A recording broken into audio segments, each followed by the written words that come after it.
Y a-t-il un pilote dans l'assiette?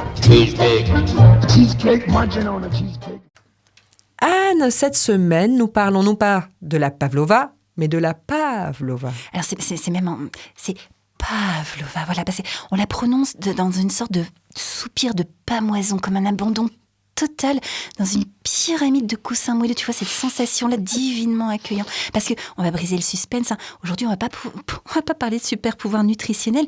Une des plus belles manifestations comestibles du bonheur, un concentré d'endorphine, une apothéose, une extase, c'est la pavlova. Voilà, et c'est forcément sucré. Et oui.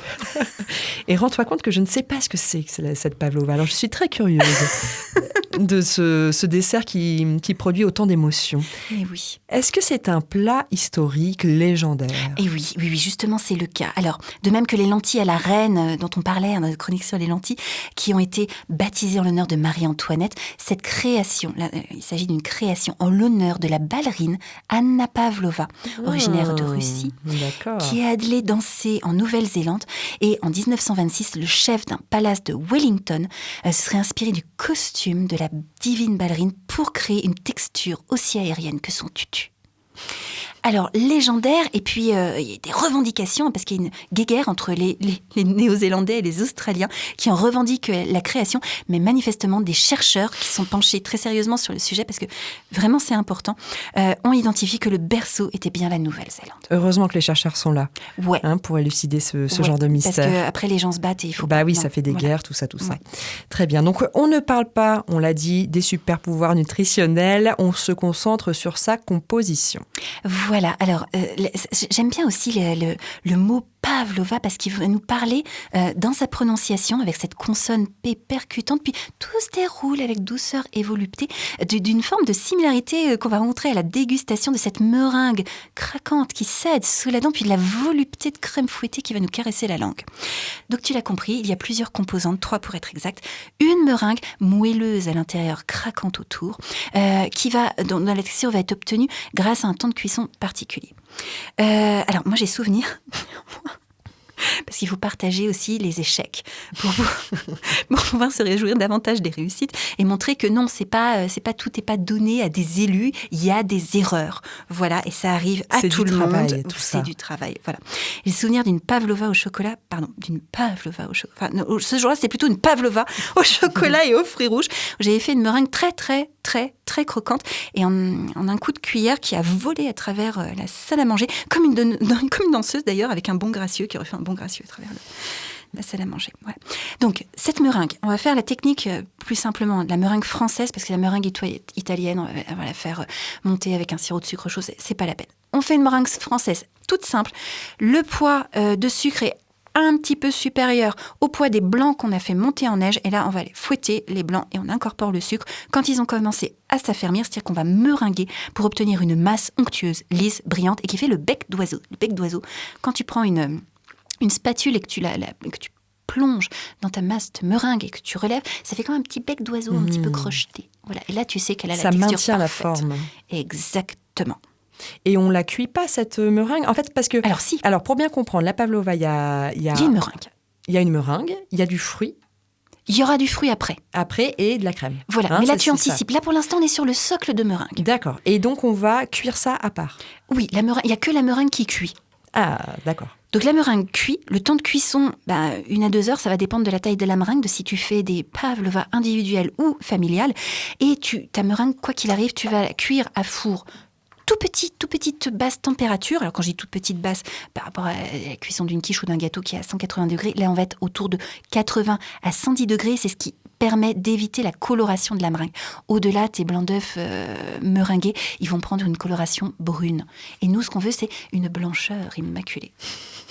Est-ce que cette meringue réduit avec la chaleur, la cuisson? Mais non, elle gonfle très cher. Au contraire, d'accord. Donc elle gonfle un petit peu en début de cuisson et ensuite, clac, elle se fige. Les protéines se sont figées, les protéines du blanc d'œuf se figent et elle conserve sa volupté. D'ailleurs, des fois, tu as une croûte qui se forme autour, parce qu'évidemment, ça commence à figer autour, et à l'intérieur, ça continue à pousser les petites bulles d'air, la vapeur, et tu vois que ta meringue, elle craquelle.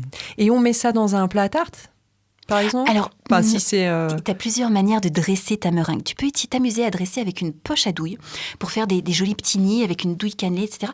Tu peux faire tout simplement une petite boule, ne serait-ce qu'avec la cuillère, et tu vas creuser un petit nid, un petit creux elle va au milieu. maintenir cette forme. Mais bien sûr, elle maintient sa forme. Voilà, donc tu peux faire toutes les architectures que tu veux. On a des grands pâtissiers en France qui nous font des structures, mais juste, tu la manges déjà des yeux, tellement c'est d'une finesse, d'une beauté. Voilà, donc tout est permis, amusez-vous.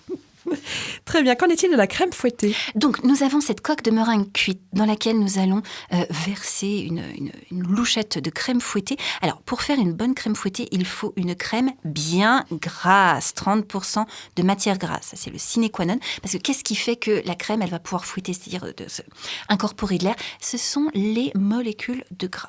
Il faut qu'elle soit bien grasse et bien froide. À ce moment-là, les molécules de gras vont pouvoir emprisonner les bulles d'air et ne pas retomber. Voilà, puisque c'est le gras assez froid, c'est un petit peu figé quand même. Le gras de la crème, tu sais que ça peut figer au réfrigérateur. C'est pour ça que ça tient.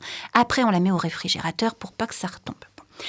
Il y a une astuce dont on entend beaucoup parler, c'est mettre au congélateur le bol et les fouets pour faire la crème fouettée. Alors, pourquoi pas? Maintenant, quand on a une bonne crème, moi, j'ai pas besoin de faire ça. Voilà. J'utilise une crème Fleurette entière à 30% de matière grasse. Alors, la crème Fleurette, c'est une crème fraîche fluide qui a été pasteurisée, elle n'a pas été maturée ni stérilisée. Et avec les crèmes Fleurette, j'ai jamais de problème. Ça monte. Maintenant, je vais pas... Voilà l'astuce, c'est la crème Fleurette.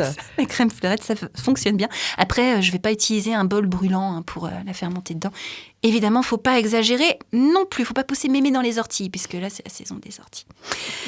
Donc, par-dessus cette crème fouettée, on rajoute quand même des fruits. Mais oui, pour alléger. Ah, rassure-moi, parce que je commence à m'inquiéter. Mais en fait, tout est très léger en texture jusqu'ici.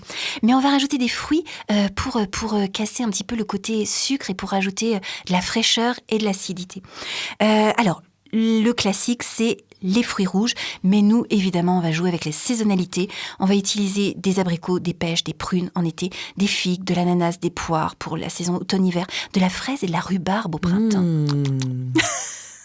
Ah oui, celle-là, elle m'a l'air très bonne. Moi et aussi, du coup, c'est bien d'avoir des recettes qui permettent de t'accompagner tout au long de l'année. Mais bien sûr, on va se gêner. Quelles sont les différentes variantes possibles?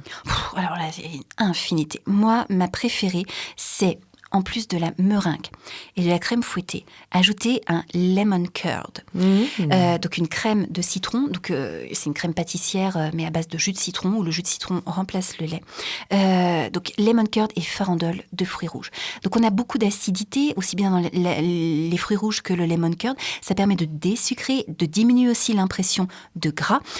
Du coup, dans cette version, moi, je ne sucre pas ma crème fouettée. Et en plus, je vais la couper avec un fromage blanc ou un yaourt égoutté, on appelle ça le labné en cuisine orientale, qui va me permettre d'alléger en plus ma crème fouettée. Et là, tu as un truc en termes de saveur qui est équilibré, en termes de texture qui est sublime et en termes de digestion où on s'en sort quand même pas mal. Oui, j'attendais la petite astuce pour mieux digérer. Elle me connaît trop. En fait, c'est un peu comme une tarte au citron meringuée, c'est-à-dire qu'il y a plein de saveurs différentes qui s'associent. Et tu manges tout. En fait, avec ta cuillère, tu vas tout chercher en même temps pour avoir un équilibre en bouche. Parce il y a que de la texture, il y a... C'est ça. Si tu manges séparément la meringue, c'est très sucré. Si tu manges séparément le fruit rouge, c'est très acide. Donc voilà, donc tu vas vraiment chercher le mariage. Et tu as tout qui explose en bouche dans un festival voluptueux. Voilà. Donc, moi, ce que j'aime bien pour faire mes variations, c'est chercher de l'acidité. Donc, je vais chercher le citron vert, les fruits rouges et les baies, donc les fraises avec la rhubarbe, évidemment, les framboises, les myrtilles, le cassis, les groseilles. On peut jouer avec le fruit de la passion, on peut jouer avec les agrumes, oranges, mandarines et pamplemousses qui vont en plus apporter de l'amertume des sucres, qui va temporiser la sensation de sucré, avec les pépins de grenade, etc.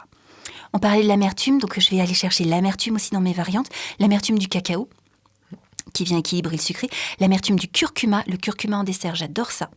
L'amertume du sésame, l'amertume du thé matcha, il y a vraiment de quoi s'amuser. Dans les associations de saveurs, moi je vais m'amuser aussi à rafraîchir avec des plantes. Par exemple, je vais associer la lavande à l'abricot. En plus, la lavande apporte des petites notes d'amertume. Je vais jouer avec la menthe et la gastache et les associer avec la cerise, l'ananas. Alors pour ceux qui ne connaissent pas encore, la gastache, c'est une plante qui a une saveur un peu douce et des notes un petit peu fraîches de menthe. Je vais jouer avec le thym et le romarin que je vais associer avec la pêche, par exemple, le basilic que je vais associer aux fraises, etc. Donc c'est un très beau lieu d'expérimentation finalement. Complètement. Alors là, il y a vraiment de quoi s'amuser dans les associations de saveurs. Alors après, comment ça se structure ? Donc on va avoir notre meringue qui a été cuite au four, qui est comme un biscuit sec si tu veux, même si elle est encore un peu moelleuse à cœur. On va mettre une louchée de crème fouettée dedans. On va arroser avec des coulis, avec des morceaux de fruits, etc.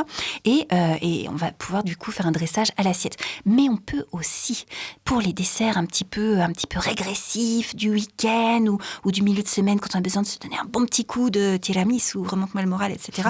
Et qu'on n'a pas de mascarpone, on peut faire un dessert en kit avec la pavlova. On peut faire une coupe, on peut dresser en coupe avec des éclats de meringue. D'ailleurs, on va pouvoir utiliser des restes de blanc d'œuf. On va cuire des meringues craquantes qu'on va conserver en boîte métallique. Donc, les blancs d'œufs ne se perdent pas. Faites cuire de meringues, vous conservez en boîte métallique et vous faites des pavlova en kit quand vous en avez besoin. On va associer avec une crème légère. On peut tout simplement battre des petits Suisses. On n'est pas obligé de faire une crème fouettée, etc. Et puis un festival de fruits de saison, des coulis, des restes de compote, etc. Et là, on a une sorte de pavlova en kit qui va nous donner l'effet waouh, miam dans le ventre pour faire en pleine semaine, en rentrant du boulot, sans avoir beaucoup de temps devant nous, finalement, on peut se faire plaisir quand même. Bah tiens, on va se gêner. Moi, j'ai une question, Anne, qui concerne la meringue. J'ai fait des expériences de tarte au citron meringuée. Bon, ça n'a pas, c'était pas la même texture, pavlova, hein. Mais je sais pas ce qui s'est passé. Ma meringue a disparu. Elle s'est coulifiée. Elle est devenue liquide. C'était une catastrophe, alors qu'elle était très belle à la cuisson. Puis après, je l'ai mise au frais avec le citron, tout ça. Il fallait pas. Ah, donc jamais au frais la meringue. Alors non, le problème c'est que la meringue, elle va ramollir au frigo. Ah, d'accord. Alors, d'autant plus quand c'est la meringue sèche, hein, la meringue biscuit sec, entre guillemets, telle qu'on l'a cuite, là, elle va perler, elle va ramollir, elle va faire moumou au lieu de faire croc-croc. Donc, c'est d'accord, donc à bien laisser au frais. Voilà. Pour la meringue de ta tarte au citron, vérifie aussi si tu as bien fait meringuer, c'est-à-dire si tu avais bien battu tes blancs en neige un peu ferme et qu'ensuite tu as bien pris le temps d'incorporer longuement ton sucre pour avoir une masse lisse, brillante et qui fait le bec d'oiseau. Soit il n'y avait pas assez de sucre, soit tu n'as pas assez incorporé. Il faut beaucoup de sucre pour faire une bonne meringue. C'est peut-être dû au sucre. Oui, alors je suis désolée, mais je le dis et je le répète. Quand on veut obtenir le résultat qu'on veut obtenir, il faut ce qu'il faut. Oui, c'est de la chimie, en fait. C'est ça, la physique de la chimie. Donc voilà, quand tu veux obtenir une bonne meringue, tu ne lésines pas sur le sucre, il faut ce qu'il faut. Bon, je retenterai ce défi de la tarte au citron meringuée et pourquoi pas de la pavlova. Et c'est sur ce délicieux dessert que nous nous quittons, Anne, et on se dit à la semaine prochaine. Oh oui, avec bonheur. Pour une nouvelle chronique sucrée de préférence, parce que ça me procure également beaucoup de bonheur. À la semaine prochaine. Avec bonheur.